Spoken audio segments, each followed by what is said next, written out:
Some people command attention the moment they walk into a room. Others, they break the internet without even trying. Sarah Palin is one of them. Whether you admire her or not, one thing is certain. When she shows up, the world notices. But what? Is it about her that keeps people talking even years after she left the national stage? It's not just her striking looks. It's not just her sharp words. It's the way she shook up politics, media, and pop culture in ways no one saw coming. And trust me, the story only gets wilder from here. Sarah Palin wasn't always a headline-grabbing figure. Born in a small town in Alaska, she was just another girl with big dreams. She started out as a beauty queen, yes, a literal pageant winner, before stepping into politics. But don't let the tiara fool you. Palin wasn't here to smile and wave.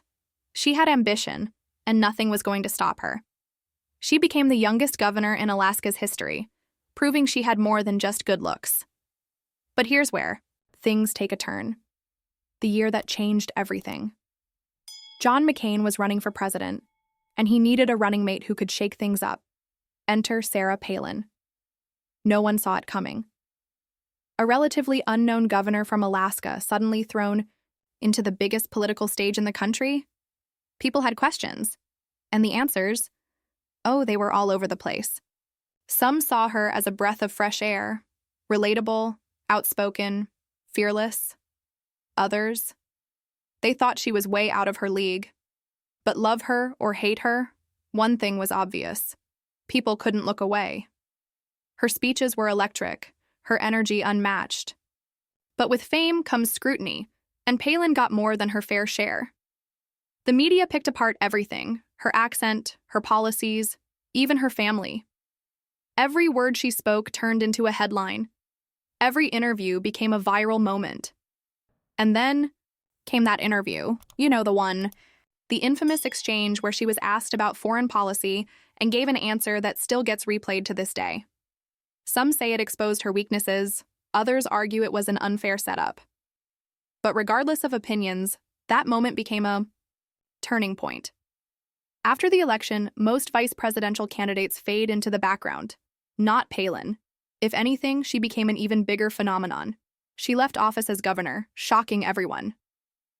But instead of disappearing, she did something unexpected. She took over television. Books, reality shows, public speeches.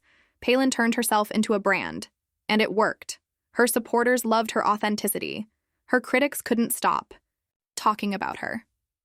And through it all, her image remained as powerful as ever. But let's be real.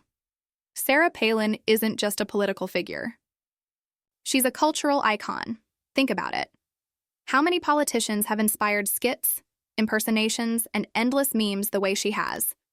She was a walking headline, a media sensation, and at times, the most talked about woman in America.